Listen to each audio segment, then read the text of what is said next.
researcher. I am a cardiac sonographer with 14 years of experience. So today I wanna share these special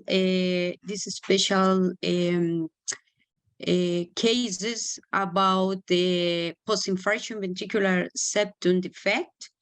And I collect the cases in my hospital experience. So there are not conflicts of interest. And the main topics of the presentation is we are going to review some aspects about interventricular septum as embryology, anatomy, blood supply, and function. Then let's talk about some disease of IBS. And we are going to focusing in post-infarction defect, post-infarction defect as a post-infarction mechanical complication. We're going to review some epidemiology points, pathology, symptoms, diagnosis, and treatment. And finally, we will review some aspects about transthoracic echocardiography approach, as imaging, sequencing, hemodynamic measurements, and additional information that is so important for a clinics, for a heart team to manage the decision precision making. The embryonic development of the interventricular septum is in the 5 weeks of pregnancy. There is a fusion of a 3 independent septums as a muscular outlet and inlet.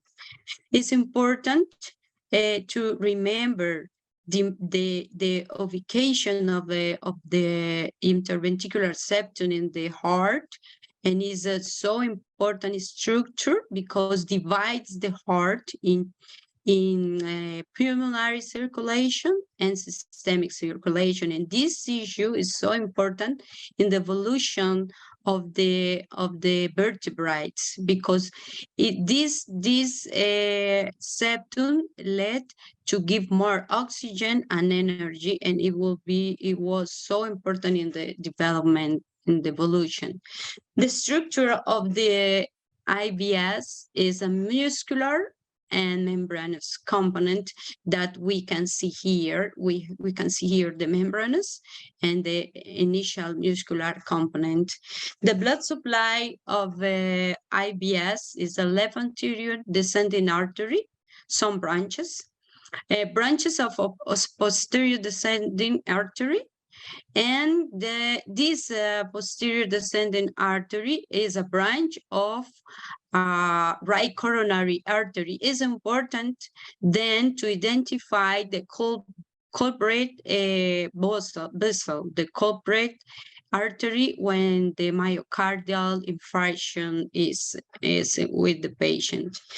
The function in IBS in conduction system contains important structure as a ventricular node and bundle of his. Yeah, the IBS contains this structure. For that is important to the reference for another specialist in cardiology.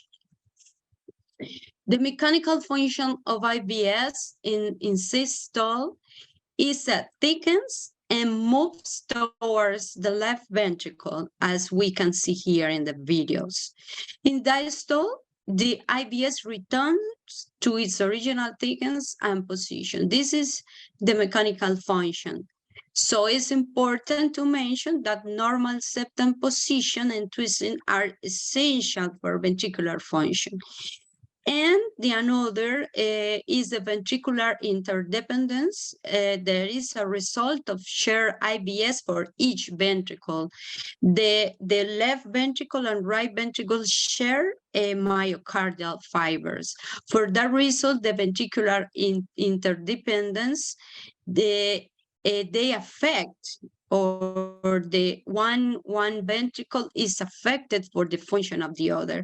And this is the best example of that, because this is the right ventricle and this is the left, there is a enlargement of the right ventricle and this overload of pressure, and it pulls the left ventricle. They reject the septum, the IVS, and for this reason it's so important the interventricular interdependence and the normal position and twisting of IVS. Let's talk about some disease that affect the IVS. There is two kinds of disease, genetic and acquired. The genetic, we have the septal hypertrophy and ventricular septal defects. That is like a congenital disease. In the acquired, we have a septal infarction, post-infarction septal defect. We have another kind of causes that is for secondary to the procedures as aortic valve replacement and erosion of strut of biologic prosthesis, mitral prosthesis, and septal myectomy, maybe it would be affect the IVS, and in stress myocardiopathy, Takotsubo, is affection of IVS, so this is an acquired condition. So we are focusing in post-infarction septal defect. This is an example of a kind of genetic disorder of IVS, is a septal hypertrophy. So you can visualize how the septum is the shape and the twisting is changed. Even we can see some parts of a high brilliant myocardium with maybe fiber, if it's fibrosis, yeah. And this is important because it affects the contraction of the IVS, and then the excessive thickness of IVS is the outlet, the left ventricle outlet tract. So it's important to realize the function of the IVS, and when the pathologies become what is the alteration and the consequences for the systemic and pulmonary circulation. So post-infarction ventricular septal defect is a kind of mechanical complication, yeah, and is an injury of important structures of a hair which contribute to mechanical function. The most important mechanical complication are ventricular septal rupture, acute mitral regurgitation with a papillary rupture, left ventricular free wall rupture, septaneurysm, and true aneurysm. The most commonly, the VSD is commonly occur within the first week after myocardial infarction, and in some cases occur between 24 and 48 hours. As a key points of this condition is in 1847, Leighton mentioned the first time this condition as a diagnosis. It's the second most common form of cardiac rupture. Is a serious and pure prognosis of a post-infarction mechanical complication. It's an emergency surgery condition. Is a rare but lethal complication because the patient's life is in danger. Is more frequently in patients with extended myocardial infarction and ST elevation myocardial infarction without early reperfusion therapy with multivessel involvement and no correlateral circulation. This is important characteristic of a patient that we have to receive with the PI VSD. So in epidemiology points, we're going to face a condition with a high rate of mortality. Before of introduction of a reperfusion therapy, the mortality rate was at 2%. But after the introduction of the reperfusion therapy, the mortality rate decreased almost in 0.17% and 0.21. But after the introduction of reperfusion therapy, there is a difference. When is early reperfusion therapy is 0.2% of mortality rate, but without early reperfusion is 0.34%. These epidemiology points are reporting in the GUST-1 study. The mortality rate is high. For that reason, this is a lethal complication. In the studies, they show less incidence with early percutaneous coronary intervention. It was like a 0.71%, and with the thrombolysis, it was 1.1. For that reason, it's so important, the early reperfusion therapy for that patients. The incidence with the STMI is 0.21%, and no STMI is 0.04%. For that reason, it's so important in ACG to recognize if it's a STMI infarction. Mortality rate are greater than 90%. 90% if the defect is not repaired. For that reason, is emergency, is a surgery emergency. But perhaps if it's emergency, is a high operative mortality, almost 42.9% and 80%. Mortality rate with medical treatment is between 94 and 96%. For that reason, medical treatment is not an option. It's just to give a stabilization, stabilize the patients while they can make the surgery. Almost 80% of the patients with VSD develop a cardiac shock, cardiogenic shock, or congestive heart failure and multi-organ failure. For that reason, is a kind of complication in a high risk for patients. What about the risk?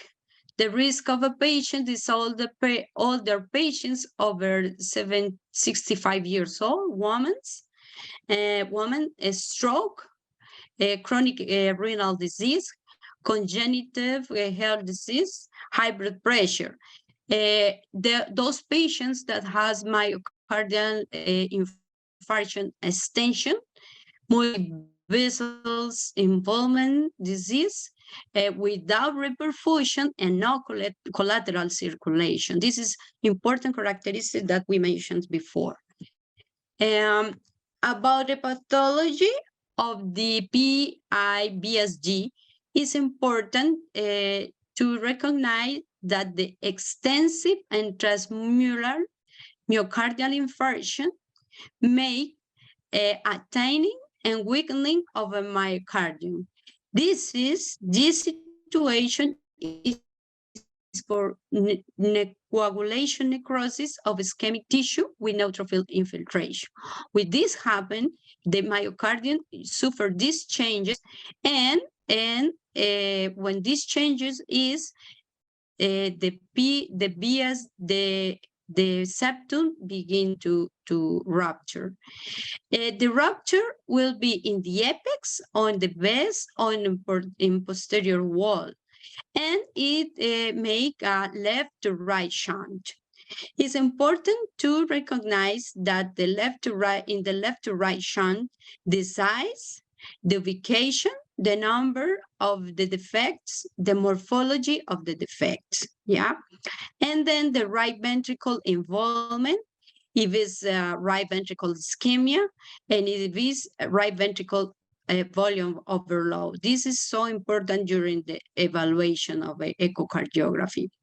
Then we're going to review the hemodynamic involvement, if it's mild, moderate, and severe.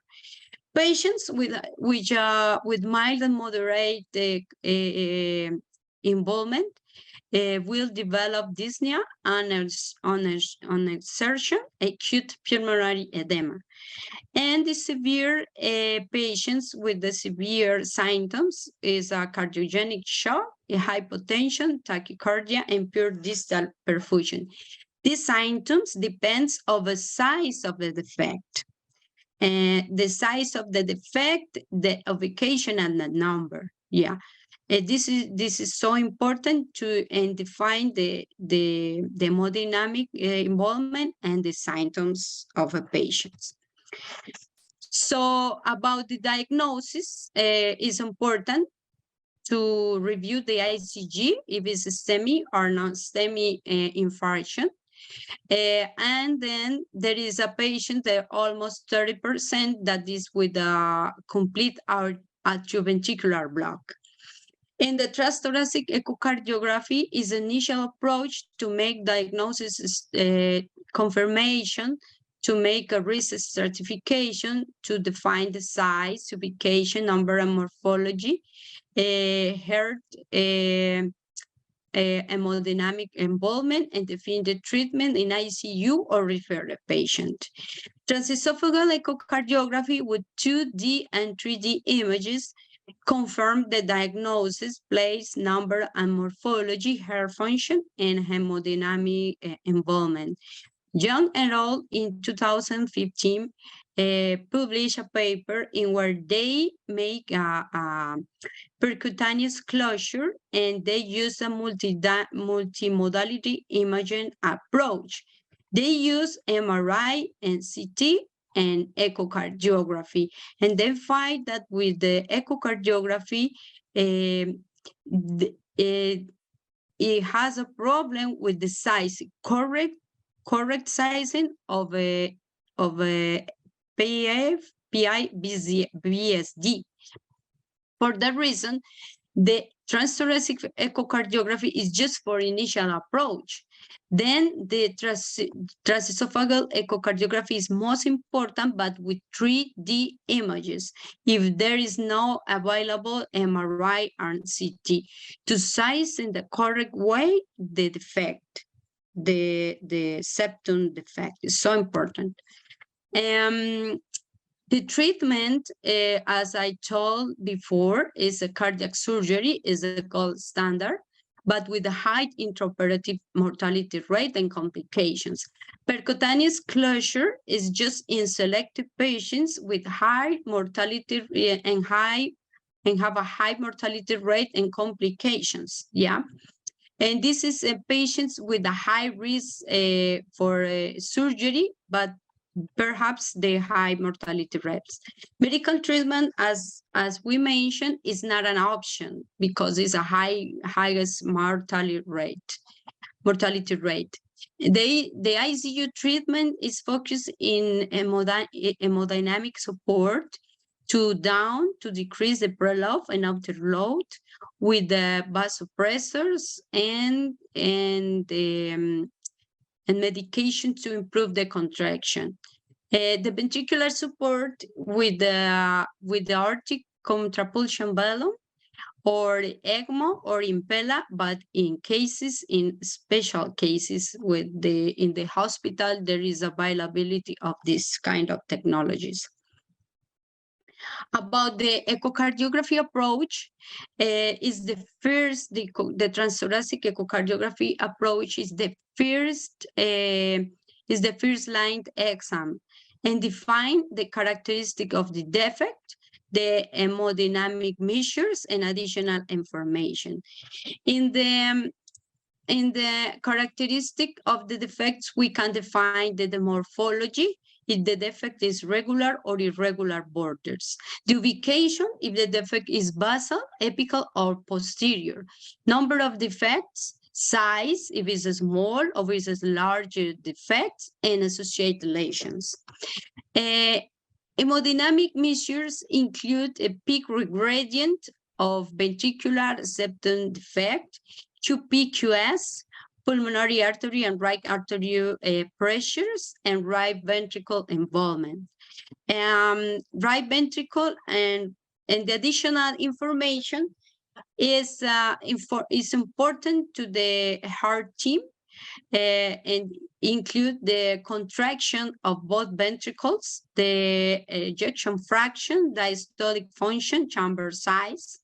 Is the most important the left atrium and the right chambers is so important, and valvular function and signs of pressure overload is so important. So now we're going to analyze. We're going to analyze two cases of PI VSD. The first one was a woman with 79 years old, and the another one 67 years old woman. So this is the first images, is a long parasternal axis. And as we can see, there is no apparent contraction involvement, but in the distal septum we can identify a little hypokinesis. So it's important in the first image analyze the contraction of all the myocardium. We in the to approach the patient with PI-BSD is so important to use different kind of views or projections. That is a non-common projections. This projection is a down parasternal, and as we can see perfectly, the ventricular septal defect. This is the patient 1, and this is the patient 2. So we use 2D zoom. It's so important to use this kind of image, and 2D zoom with color flow, with color Doppler. It's so important to identify the ubication, the place of the ventricular septal defect, and what is the velocities and what is the amount of the alteration of the septum. Then we're going to pass to the short axis, parasternal short axis, but this is at the papillary muscle level, and even we can't see the ventricular septal disease. But if we move up of apical level, we can identify the ventricular septal defect. Almost, this is a first patient and almost is near to the papillary muscle level. But this is the second patient. The defect is more to the apex. So this is in the apex level and short axis, and that we can identify the defect.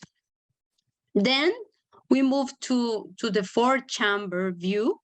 In the 4-chamber view, we can see so clear the defect in the both patients, and we realize it's almost the same.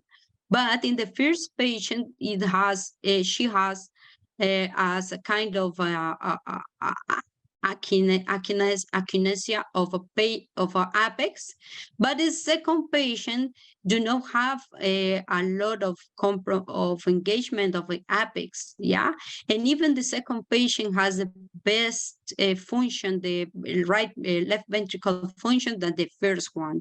The first one has more a complication of left ventricle and right ventricle.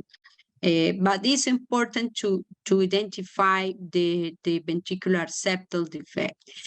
This kind of defect of both patients is distal, is in distal, and is in posterior septal, is almost in the apex level. With this, with the Doppler, we can make evaluation of the direction of the defect. We can identify if the defect is in the same level of the septum or if it's in oblique direction. Yeah, this is in the same level, but this is a little oblique because the direction is different from the first one. It's important to close the view of the Doppler, of the color Doppler, to look the flow in the good resolution. Yeah, even with this size of the color, the decrease of the hair of the velocity of an image is down. For that reason, it's important to close the window. This is a zoom, as I told before, is a zoom view, 2D zoom view of the defect, and we can evaluate so close the defect, and we can see the size. We can identify the size of the defect. So it's important to include these kind of images in the sequence of images of a transthoracic evaluation approach. Then this is the first patient, and this is the second patient.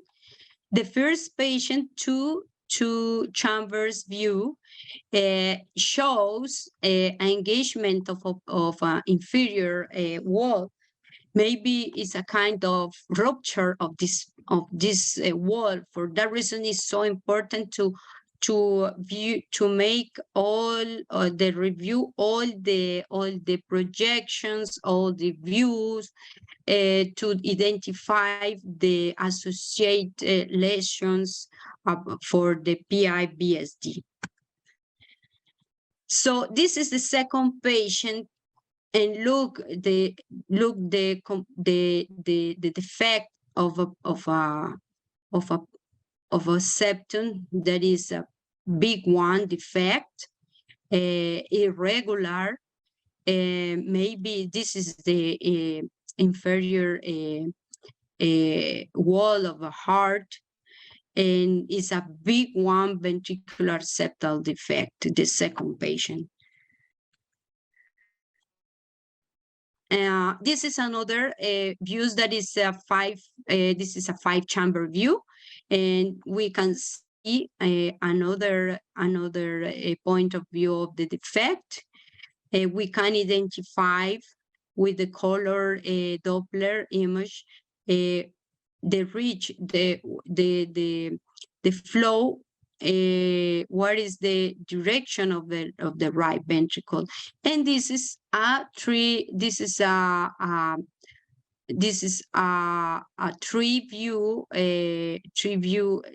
chamber view, and it's so useful to identify another characteristic of the ventricular septal defect.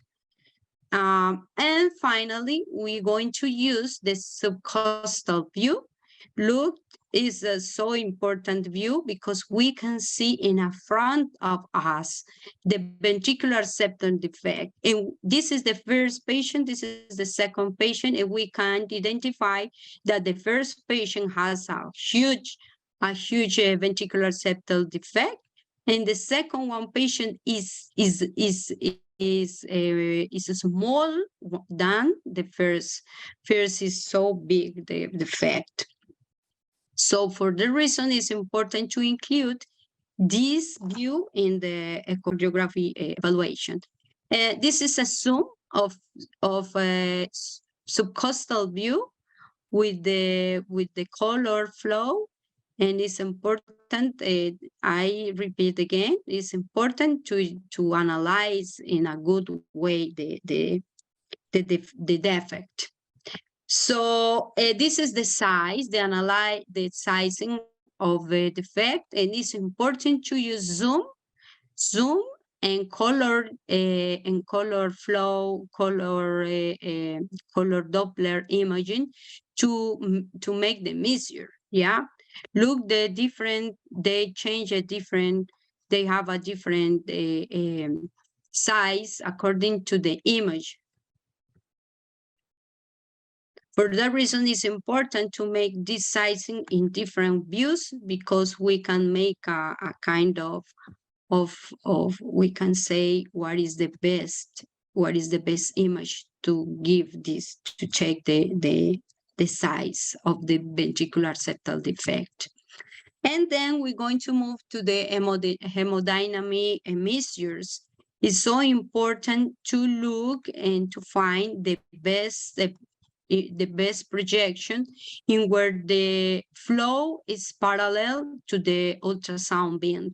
And look, as I move to the images, they change the pressure, the pressure. So from 4 chambers, 32 millimeters of mercury, and the in subcostal is 45. And then we can see that this is more high. So this is to show that it's important to get this pressure gradient from all the views, and then to choose the highest to give the information to the heart team. Then this is a pulmonary systolic pressure, and is the same. We have to find in the different, you have to look in the different projection, and then it's changing because the direction of the ultrasound beam and the flow of the regurgitation flow. So it's important to identify the most parallel image, and then to take the pressure, and the highest is the pressure of a patient. And finally, we're going to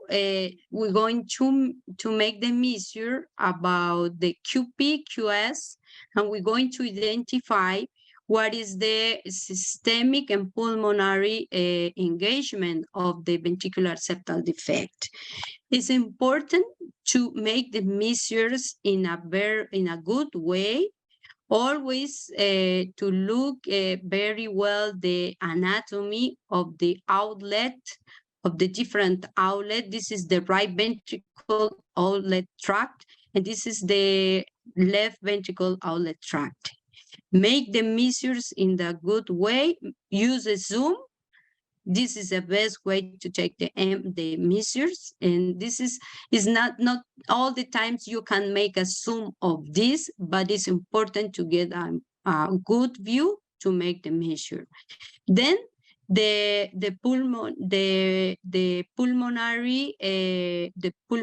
outflow of flow, is important to take immediately above of the tips of a pulmonary valve, because if you go inside the EVT, it will be small, and the amount of the calculation of QP or QS, it will be is not the true of a patient. It's the same thing with when you are measure the outflow tract. Is so important, so accurate measure, because if the QPs in QS is different, so it may change the therapy of a patient. This is a first patient, and we see that this patient has a huge ventricular septal defect, but this image was inside of the left of the right ventricle of the right ventricle. So maybe this AVT, it was small. For that reason, the QPQS was less. This is the second patient with the same measures, but we, in this case, we take the right ventricular EVT in the good place. So for that reason, the QPQS was 2.0. So it was the second patient that we think that is a small defect, but it has a huge engagement of the circulation. But it was for the measures. For that reason, it's so important to make accurate measure of QPQS. Then this is a right ventricle involvement. We have to make all the measures like a TAPSE, like the tisular Doppler of a tricuspid annular, QPQS, CFA. We have to measure the size of left ventricle and the signs of right ventricle overload. And then we have to review about the tricuspid regurgitation, the function of the right ventricle, and the signs of overload of pressure to the right ventricle. This is the first patient. And from the beginning, we review, or we realized that the involvement of the right ventricle was worse than the second patient. This is the first patient, has a normal values, even for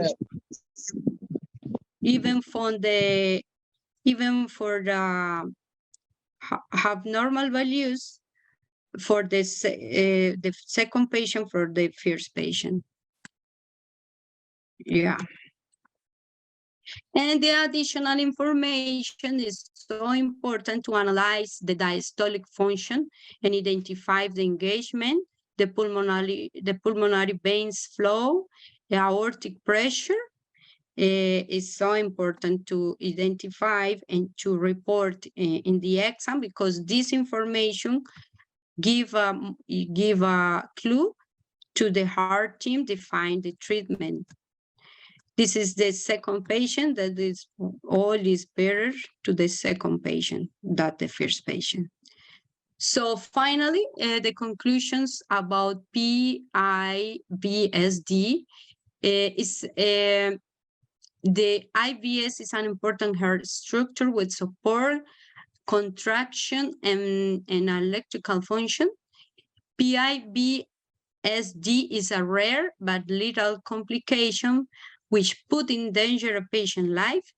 Transthoracic echocardiography approach of this condition is essential for evaluation of the hemodynamic impact and to help the heart team to make the decision-making process about the patient-based treatment strategy early. This is important to early recognition of myocardial infarction and its treatment, because this is the best prevention strategy that contribute to limiting the extension of the ischemia and its consequence damage, and there be avoiding this evolution of a post-infarction mechanical complication. So thank you for your attention. A special thanks to my family for a continuous support and patience during my career, and Scientex Conference for the opportunity to share my experience. And that's all.